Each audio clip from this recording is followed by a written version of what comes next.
Assalamualaikum warahmatullahi wabarakatuh. Innal hamdalillah nahmaduhu wa nasta'inuhu wa nastaghfiruh wa natubu ilaihi wa na'udzu billahi min shururi anfusina wa sayyiati a'malina. May yahdihillahu fala mudilla lahu wa may yudlil fala hadiya lahu. Asyhadu an la ilaha illallah wahdahu la syarika lahu wa asyhadu anna Muhammadan abduhu wa rasuluhu la nabiyya ba'da. Amma ba'd. Yang pertama, tentunya kita haturkan puji syukur kepada Allah Subhanahu wa taala.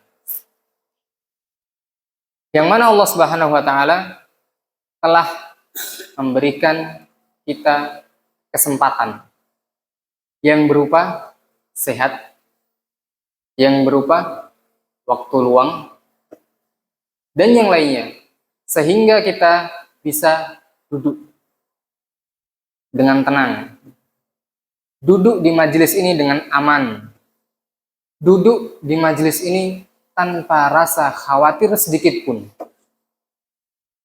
Baik, karena betapa banyak saudara-saudara kita yang bahkan dia tidak bisa merasa aman ketika di dalam rumahnya. Banyak saudara-saudara kita yang bahkan mereka tidak diberi kesempatan oleh Allah Subhanahu wa taala karena kesibukan mereka di dunia dalam mencari rezeki dan yang lainnya untuk menuntut ilmu. Dan banyak juga saudara-saudara kita yang tidak Allah Subhanahu wa taala berikan kesehatan untuk bisa merutinkan atau melakukan rutinitas hariannya karena Allah Subhanahu wa taala berikan cobaan kepada mereka rasa sakit. Maka sepantasnya kita bersyukur kepada Allah Subhanahu wa taala yang telah memberikan apa tadi? Nikmat sehat, nikmat waktu luang, dan nikmat Baik. Salawat serta salam kita haturkan kepada junjungan kita, Nabi besar kita, Nabi Muhammad sallallahu alaihi wasallam. Sallallahu alaihi wasallam. Nah,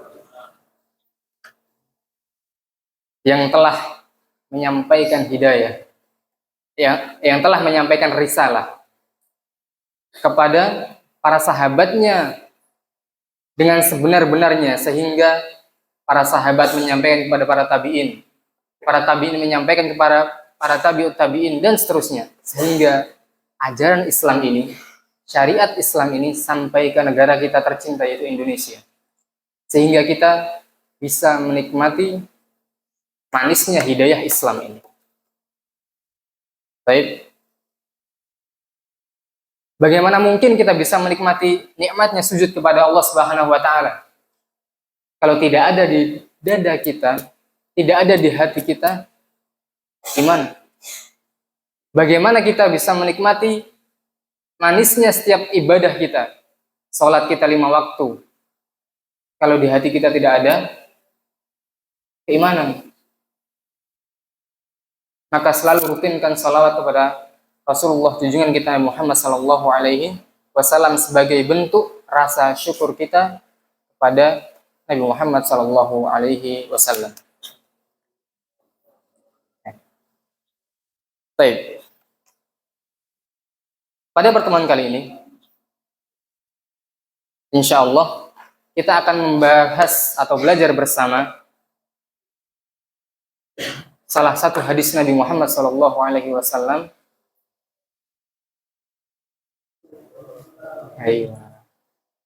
Harus wajib hukumnya ketika disebutkan nama Muhammad sallallahu alaihi wasallam harus bersalawat kepada Nabi. Baik. Akan membahas hadis Nabi dalam Arba'in An-Nawawi, salah satu hadis Arba'in Nawawi. Ada yang pernah hafal atau ada yang pernah sudah hafal Atau ada yang sedang menghafal hadis Arba'in Nawawi? Hanya 40 sampai 50-an hadis. Ada yang sudah pernah mencoba menghafal? Harus ya ikhwah. Para thalibul ilmi, seorang penuntut ilmu. Seorang disebut penuntut ilmu itu ketika dia benar-benar menuntut ilmu syar'i. Benar-benar mengeluarkan segala kesungguhannya untuk menuntut ilmu syar'i. Itulah para penuntut ilmu. Mengeluarkan hartanya, mengeluarkan kesungguhannya, meluangkan waktunya dalam menuntut ilmu. Maka kita sebagai penuntut ilmu yang masih dalam jenjang ibtidai, maksudnya ibtidai permulaan, maka bagusnya saya sarankan, bukan saya sarankan, bahkan seluruh ulama menyarankan untuk menghafal Arba'in An-Nawawi. Hanya 40 sampai 50-an hadis. Bisa diprogramkan sendiri atau bersama temannya atau bersama ustadznya.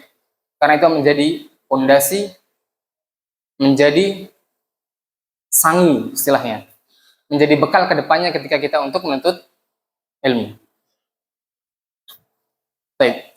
Salah satu hadisnya yang diriwayatkan oleh Ibnu Abbas. Ada yang tahu Ibnu Abbas itu siapa? Dari ikhwan.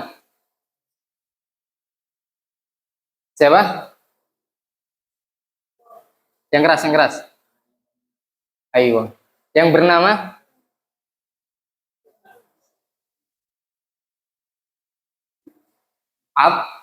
Abdullah. Namanya Abdullah ibn Abbas. Abdullah anaknya Abbas. Abbas ini mamanya Nabi. Sedangkan Abdullah ini anak mamanya Nabi. Jadi masih kerabat dengan Nabi Muhammad SAW.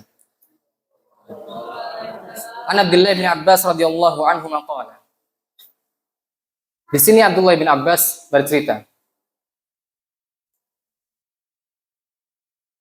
Kuntu khalfan Nabi sallallahu alaihi wasallam yauman. Dahulu di sini siapa yang bercerita? Ibnu Abbas. Kuntu khalfan Nabi sallallahu alaihi wasallam yauman. Dahulu aku pernah membonceng di belakang Nabi Muhammad sallallahu alaihi wasallam ketika safar.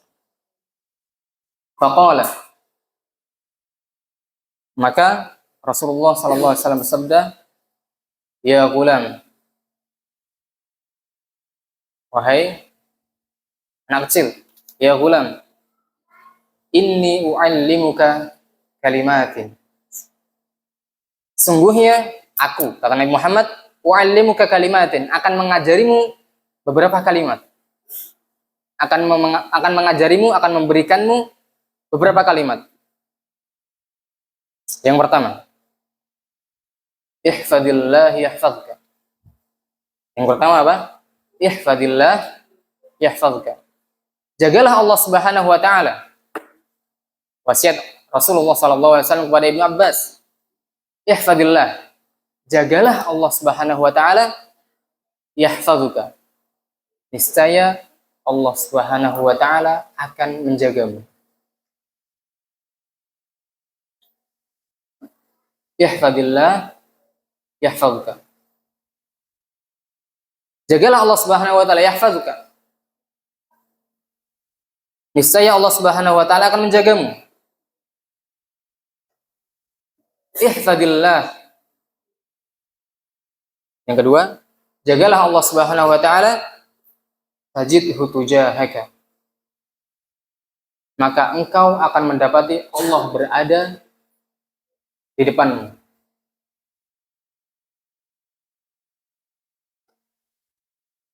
Yang kedua. Wasiat yang ketiga, idza sa'alta fas'alillah. Apabila engkau meminta, mintalah kepada Allah Subhanahu wa taala. Yang ketiga,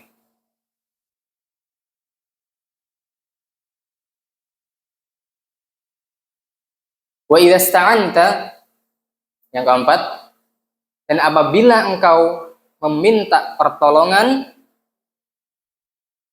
fasta'in billah, maka mintalah pertolongan kepada Allah Subhanahu wa taala. Ada berapa? Ihfadillah yahfazka. Yang pertama, jagalah Allah, niscaya Allah akan menjagamu. Ihfadillah tajidhu tujahaka. Jagalah Allah Subhanahu wa taala, niscaya Allah akan berada di depanmu. Idza sa'alta fas'alillah. Apabila engkau meminta, maka mintalah kepada Allah. Yang ketiga, wa idza sta'anta fasta'in billah. Dan jika engkau meminta pertolongan, mintalah pertolongan kepada Allah. 4 wasiat Nabi Muhammad SAW kepada Ibnu Abbas.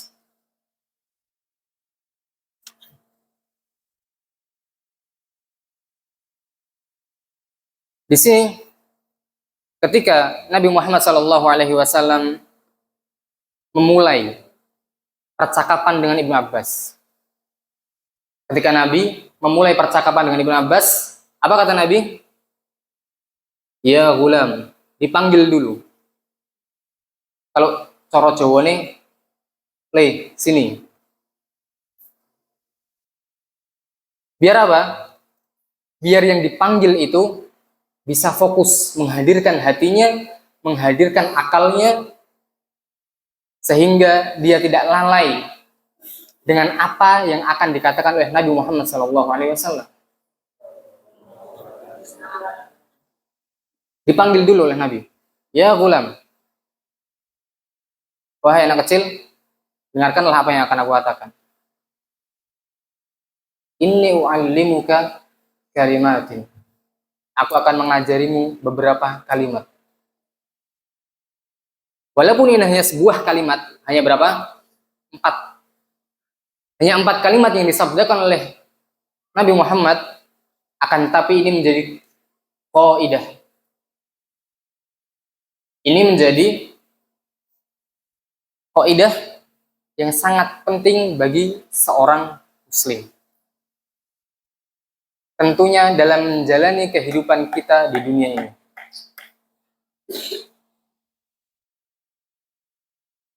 Ihfadillah. Ada yang pertama, atau sabda Nabi SAW yang pertama, ihfadillah. Jagalah Allah. Bagaimana kita menjaga Allah?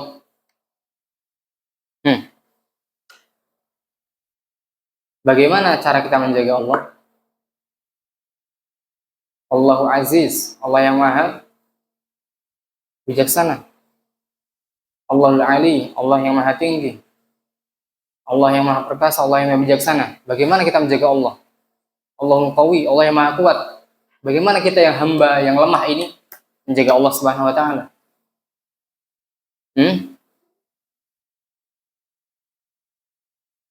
Ada yang tahu? Ihfadillah, jagalah Allah. Bagaimana cara kita menjaga Allah? Bukan Allah yang dijaga, tapi syariatnya yang Allah turunkan kepada Nabi lah itu yang kita jaga. Jadi sejatinya kita menjaga siapa? Menjaga syariat. Dengan menjauhi larangannya dan menjalankan perintahnya melewati Al-Quran dan hadis Nabi Muhammad SAW. Begitulah cara kita menjaga Allah Subhanahu wa taala.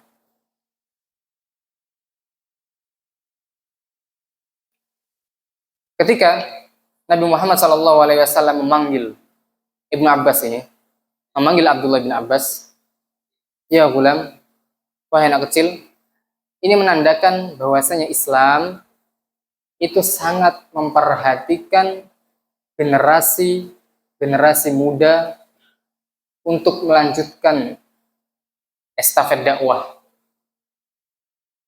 untuk melanjutkan menyebarkan Islam, untuk melanjutkan pekerjaan Nabi dan para sahabatnya dan ulama-ulama salaf terdahulu. Islam sangat memperhatikan generasi muda. Buktinya dengan Nabi bersabda kepada anak kecil. Ibnu Abbas waktu itu masih kecil. Akan tapi Rasulullah memperhatikannya dengan memberikan wasiat-wasiat untuk atau agar si Abdullah bin Abbas bisa melanjutkan hidupnya dalam ketaatan kepada Allah Subhanahu wa taala. Agar dari umat Islam ini tumbuh generasi-generasi muda yang selalu bertakwa, yang selalu menjalankan perintah Allah Subhanahu wa taala. Akan tapi sangat disayangkan sekali. Pada zaman ini atau pada hari-hari ini banyak sekali generasi muda, generasi bangsa yang sudah terlihat tidak beresnya. Karena apa? Kemungkinan yang pertama, karena generasi tuanya itu tidak memperhatikan generasi mudanya. Kemungkinan yang pertama. Tidak mengajari anak-anak mudanya. Mereka melupakan anak mudanya, mereka fokus terhadap orang-orang tua. Dan banyak sekali dari kalangan yang anak mudanya, padahal si anak muda ini mempunyai hafalan yang bagus, mempunyai ilmu yang bagus, akan tapi tidak digunakan di masyarakat. Karena terlalu fokus terhadap generasi-generasi lama. Tidak mengupgrade generasi muda. Sehingga apa? Sehingga akan terus berjalan umat Islam ini apa adanya sudah. Atau melakuai. Tidak naik, bahkan cenderung turun kualitas umat Islam ini. Akan tapi Nabi Muhammad mengajarkan kepada kita untuk selalu upgrade, untuk selalu memperhatikan generasi muda, contohnya dengan Ibnu Abbas ini. Ihfadillah yahfadka. Kemudian wasiat yang kedua, ihfadillah tajidhu tujahaka. Jagalah Allah Subhanahu wa taala, niscaya engkau akan dapati Allah berada di depanmu. Maksudnya, apakah Allah benar-benar akan depan kita? Tentunya tidak. Maksudnya adalah ketika kita menjaga syariat Islam ini dengan menjalankan perintah Allah dan Rasulnya dan menjauhi larangannya, niscaya ketika kita dalam waktu sempit,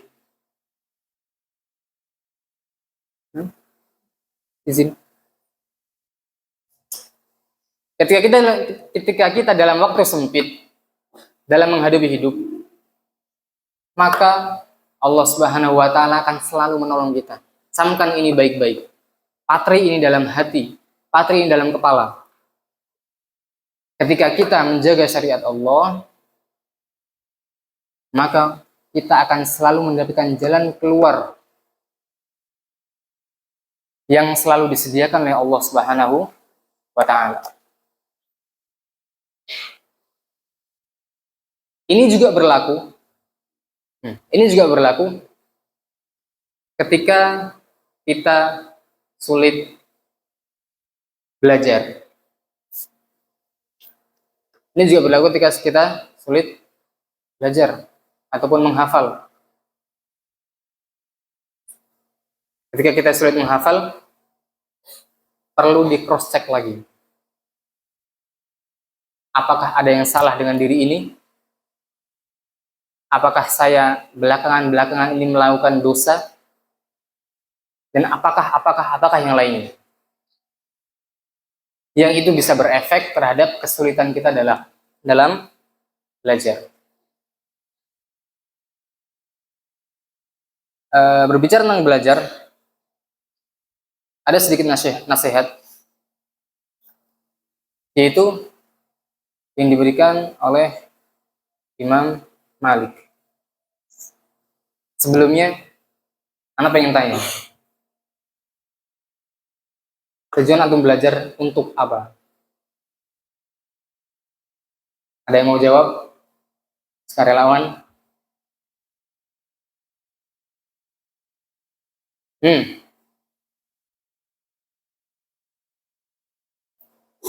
Antum yang pakai baju hitam. Siapa namanya, Mas? Ya. Tujuan antum menuntut ilmu apa? Jujur aja. Atau dipaksa kah? Dipaksa orang tua kah? Bisa? Biar dapat teman, biar dapat ilmu. Baik, ada lagi? Ya.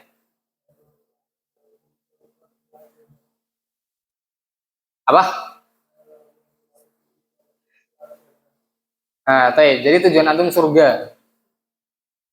Gitu ya, Mas ini. Gitu ya. Insya Allah. Jadi ikhwah, jamaah yang dirahmati oleh Allah Subhanahu wa taala.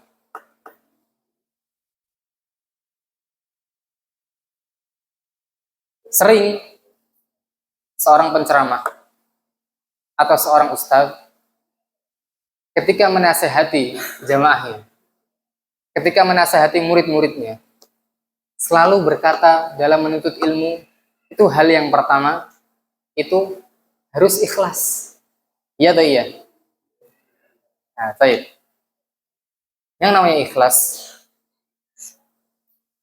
itu tentunya kita mengharapkan pahala dari Allah Subhanahu wa taala. Tidak riya, bila riya'in wala sum'ah. Tidak riya dan tidak sum'ah.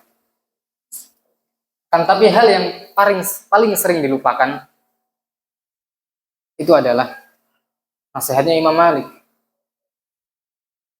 Ketika ditanya tujuan menuntut ilmu itu apa? Kata Imam Malik, dahulu para salaf, orang-orang saleh terdahulu, mereka menuntut ilmu untuk memperbaiki ibadah dia dengan Rabb-nya. Itu yang ditanamkan pertama di dalam hati. Sehingga ketika kita sudah menanamkan niat tersebut, ketika kita sudah bagus ibadahnya, maka akan ditolong oleh Allah Subhanahu wa taala dalam menuntut ilmu. Ustaz, tapi susah ketika saya menghafal. Susah ketika memahami. Apakah anak ini bodoh, Ustaz? Maaf. Apakah anak ini bodoh, Ustaz? Semuanya diberikan oleh Allah Subhanahu wa taala akal. Semuanya diberikan oleh Allah Subhanahu wa taala otak. Dan alhamdulillah semuanya nggak ada yang kurang. Atau ada yang kurang di sini? Enggak ya? Semuanya full ya, 100% ya. Nah, ada yang nggak full? Semuanya full. Semuanya waras. Akan tapi dalam memahami ilmu, ikhwah, dalam memahami ilmu itu butuh proses. Butuh apa yang namanya? Proses. Ada sebuah kisah.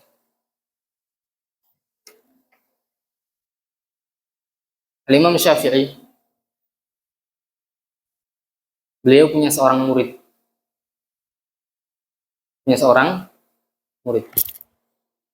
Ketika Imam Syafi'i ini menjelaskan suatu permasalahan, semua muridnya paham. Karena tentunya Imam Syafi'i seorang yang cerdas, seorang imam mazhab, seorang yang cerdas, berkompeten. Tentunya dengan menjelaskan pun jelas, mudah difahami. Semua muridnya paham yang ada di majelis. kecuali satu orang. Kecuali berapa? Satu orang. Ketika Imam Syafi'i bertanya, sudah paham semuanya? Ada satu yang acung, saya belum. Diterangkan lagi, sudah paham? Belum. Diterangkan 3 kali, sudah paham? Belum. Sampai diterangkan, diulang 70 kali, seorang ini nggak paham. Itu kalau orang biasa udah dongkol, Bali ya kono, rapinter gue. Orang biasa, itu Imam Syafi'i dengan sabarannya, beliau selalu menjelaskan. Akhirnya setelah 70 kali dia diterangkan dan tidak paham-paham, pulanglah. Berdoa kepada Allah Subhanahu wa taala agar Allah Subhanahu wa taala membukakan pintu ilmu padamu. Kemudian dia pulang dan berdoa.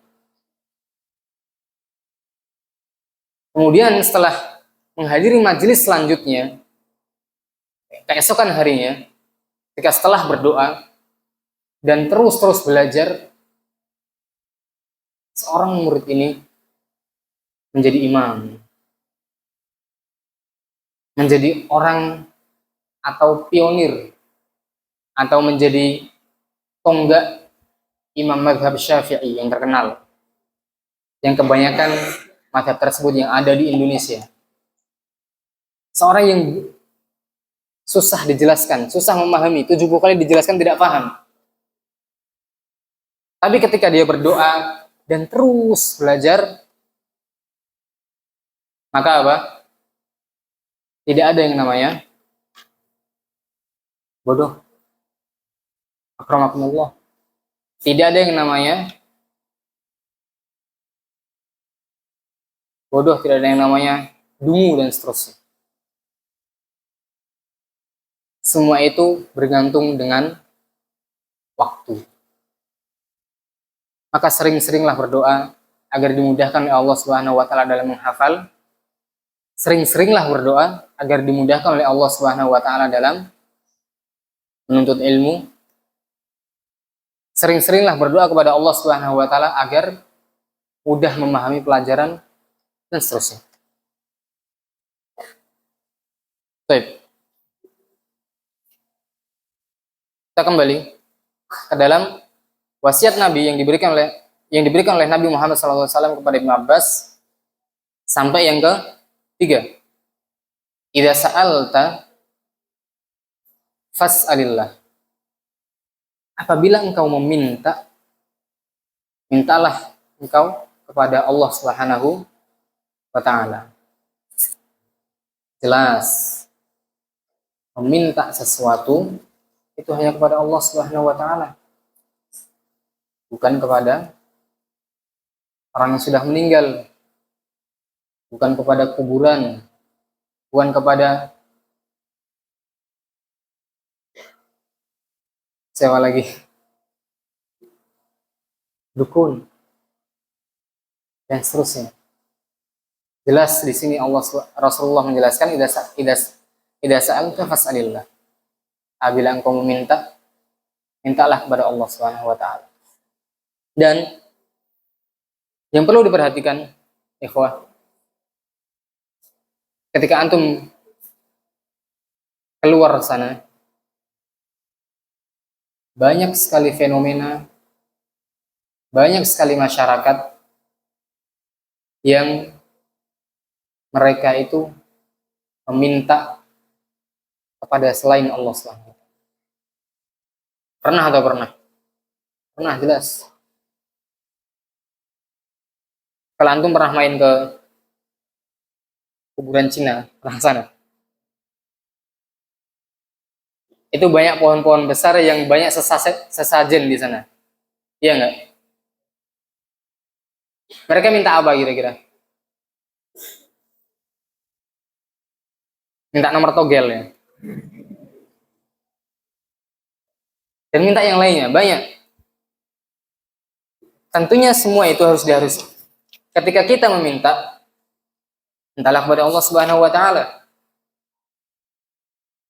Bahkan ketika kita berhenti berdoa, kita berhenti meminta kepada Allah Subhanahu wa taala, apa yang terjadi? yaghdab alaik. Allah akan murka kepada kita. Sudahkah Anda berdoa hari ini? Kapan terakhir berdoa? Jangan sampai hari-hari berlalu tanpa kita berdoa kepada Allah Subhanahu wa taala, karena ketika kita berhenti meminta kepada Allah Subhanahu wa taala, Allah Subhanahu wa taala akan murka. Seperti sabda Nabi Muhammad sallallahu alaihi wasallam, "Man lam yas'alillah yaghdab alaih." Barang siapa yang tidak meminta kepada Allah Subhanahu wa taala, dia tidak mau, dia enggan atau dia berhenti meminta kepada Allah Subhanahu wa taala, yaghdab alaih, maka Allah akan murka kepadanya. Falyas'al ahadukum rabbahu hajatahu kullaha. Maka hendaknya kalian meminta kepada Allah Subhanahu wa taala segala kebutuhannya, semuanya. Segala kebutuhannya. Hatta syis'a na'lihi idzan qata. Sampai diibaratkan hal yang sepele. Kata Rasulullah, walaupun engkau meminta tali sendal kepada Allah Subhanahu wa taala ketika tali sendalmu putus, mintalah kepada Allah Subhanahu wa taala. Hatta milh, sampai garam pun, garam, sepele atau sepele? Sepele jelas. Kata Rasulullah, mintalah kepada Allah Subhanahu wa taala walaupun itu garam. Apalagi? Berbeda Allah Subhanahu wa taala dengan makhluk. Berbeda Allah Subhanahu wa taala dengan makhluk. Seorang makhluk, seorang hamba, ketika dimintai terus-terusan, apa yang terjadi? Sambat. Ya nggak? Tahu sambat nggak? Ya. Dia akan marah. Ngapain ente minta-minta terus? Kerjalah sendiri. Cari yang lain. Tabiat seorang hamba seperti itu. Ketika dia diminta terus akan bosan, akan marah. Tapi ketika sang Khaliq Allah Subhanahu wa taala, ketika dimintai, maka akan tambah cinta dia kepada hamba tersebut. Bahkan dalam Al-Quran berkata, apa? Fa inni qarib. Mintalah kepadaku, sungguhnya aku ini dekat. Ujibu da'watad da'i idza da'a.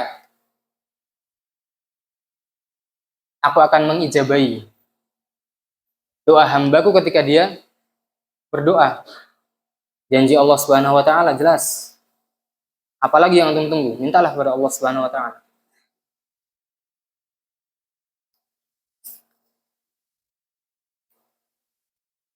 Kemudian yang keempat, wa idza sta'anta, kaidah yang keempat yang diberikan Rasulullah kepada Ibnu Abbas, wa idza sta'anta fasta'in billah. Apabila engkau meminta pertolongan, fasta'in billah, maka mintalah pertolongan kepada Allah Subhanahu wa taala.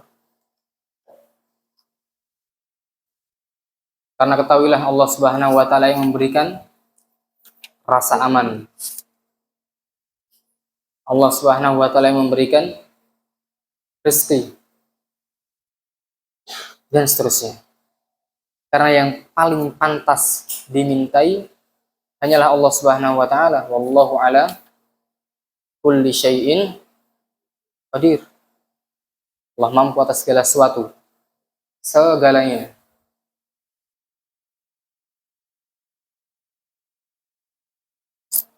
Kemudian selanjutnya, nasihat yang kelima. Tadi baru 4, sekarang yang kelima.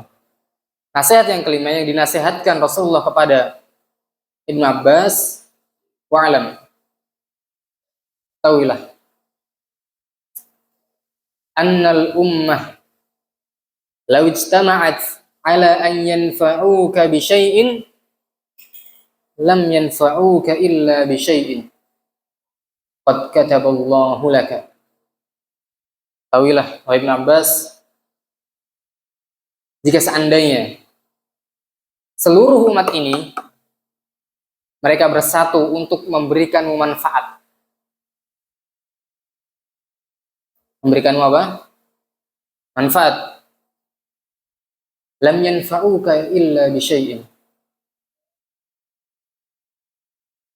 Maka sesungguhnya mereka tidak akan bisa memberi manfaat padamu. Qad kataballahu laka. Sungguh semuanya telah tertulis untukmu di Lauhul Mahfuz.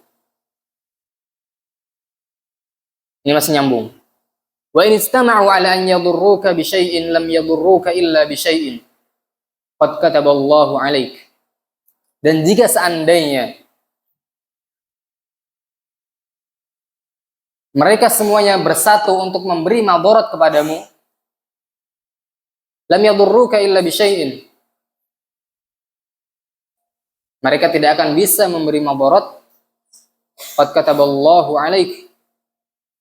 Dan juga Allah sungguh telah menulis semuanya di Lauhul Mahfuz. Maksudnya apa?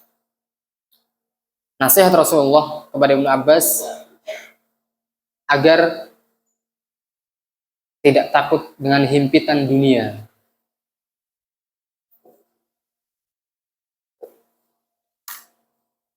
Bagaimana jika kita teladani, kita flashback ke kisah hijrah Nabi Muhammad SAW.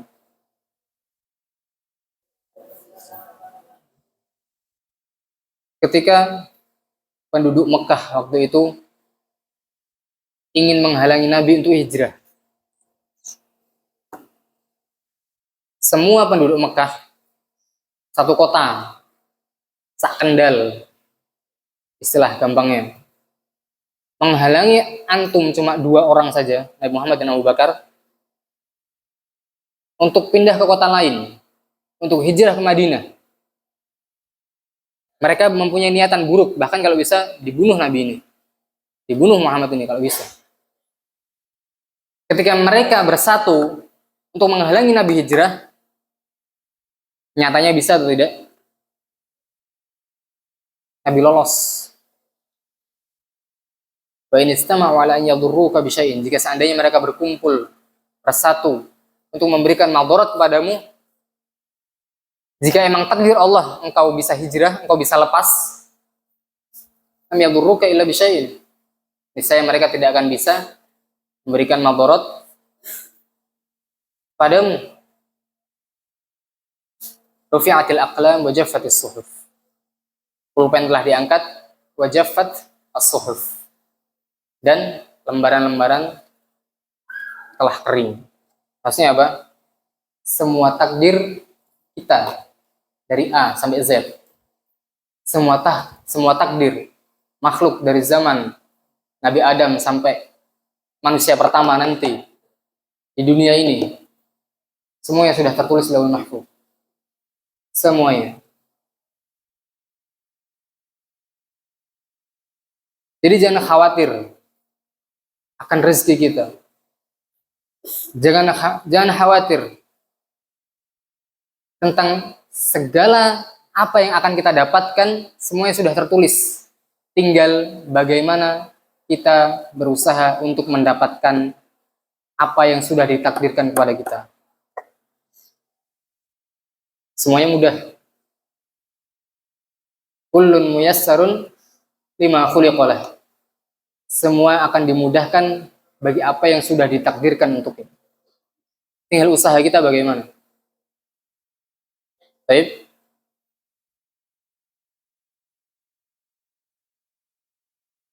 Kalian dulu, Bang. Man minkum muadzin?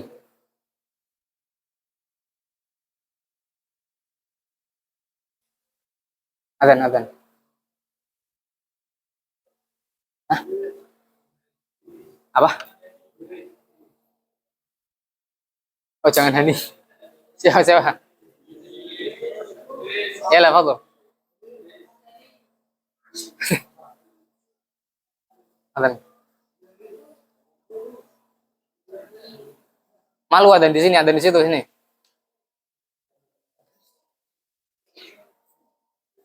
Sini. Oh.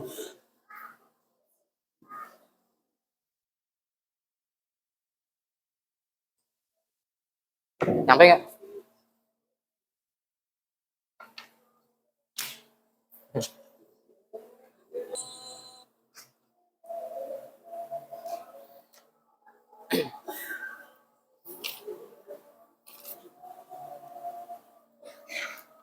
Baik.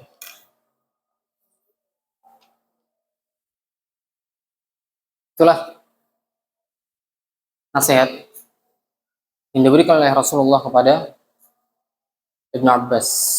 Ada yang bisa mengulangi apa yang sudah ditulis? Ada yang mau baca apa yang sudah ditulis?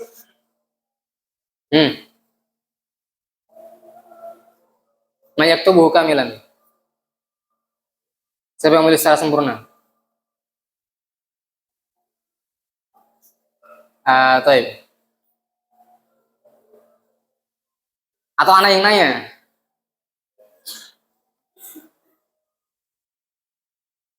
Gimana dari antum? Yang pertama, depan Ana. Yang pertama.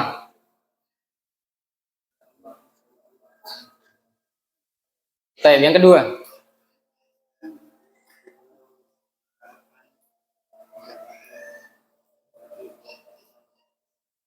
Nah, yang ketiga.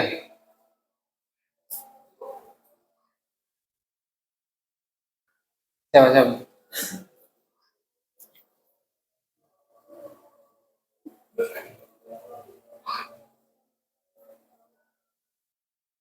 Nah, yang keempat.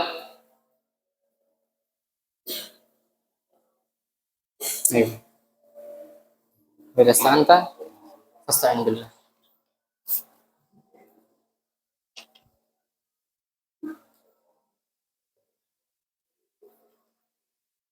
Taib.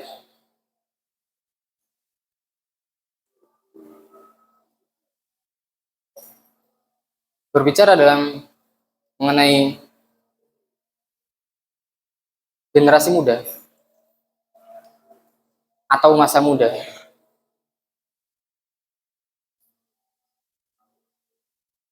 itu adalah sebuah waktu yang seorang muslim harus menjaganya. Yang seorang muslim harus benar-benar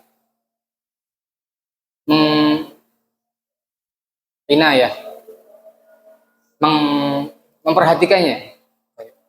Coba bahasa Indonesia. Memperhatikannya. Masa muda adalah masa yang dimana seorang muslim wajib memperhatikannya. Kenapa? Karena masa muda ini adalah masa dimana badan ini sedang kuat-kuatnya.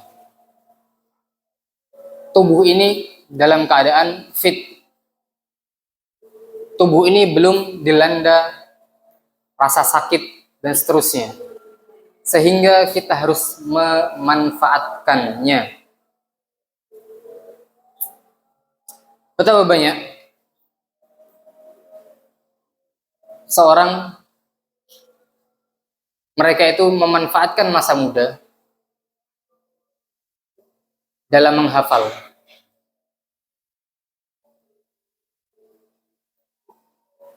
Dan kemudian masa tuanya hafalannya masih bagus.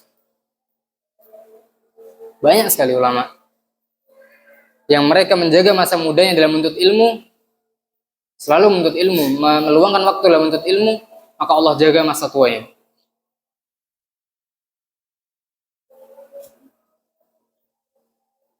Dan jelas sabda Nabi Muhammad SAW, sab'atun yudhilluhumullahu fi dhillihi yawma la dhilla illa dhilluh. Ada 7 golongan yang akan Allah Subhanahu wa taala berikan zil. Allah Subhanahu wa taala berikan apa bahasa Indonesianya? Teduhan. Yauma la dhilla illa dhilluh. Pada hari yang mana tidak ada apa bahasa Indonesianya? Naungan, ayo. Selain naungan Allah Subhanahu wa taala. Yang pertama apa? Imamun adil. Seorang imam yang adil. Yang kedua, syabun nasya'a fi ibadatillah. Seorang pemuda yang dia tumbuh fi ibadatillah, dalam beribadah kepada Allah Subhanahu wa taala.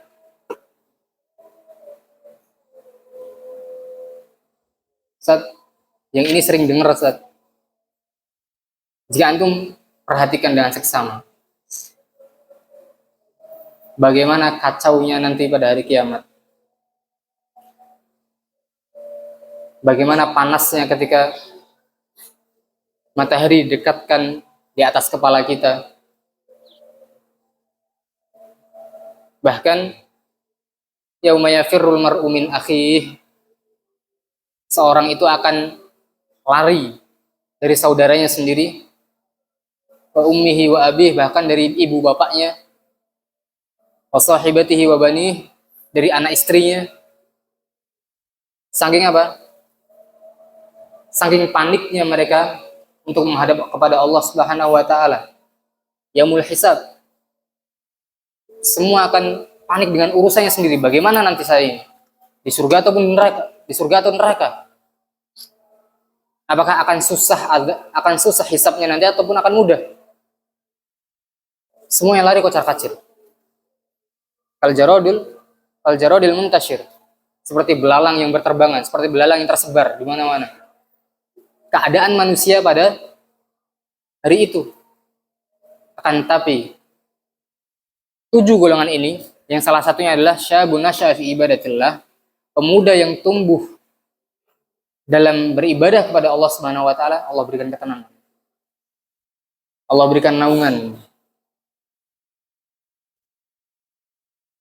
Yang mana semua orang akan tahu kalau dia itu adalah 7 golongan yang disabdakan oleh Rasulullah SAW.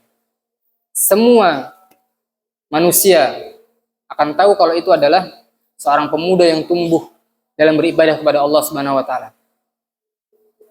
Mumpung masih muda, maka giatkan lagi, genjot lagi ibadah kita kepada Allah Subhanahu wa taala. Wassallallahu ala nabiyyina Muhammad wa ala alihi wa sahbihi wasallam. Assalamualaikum warahmatullahi wabarakatuh.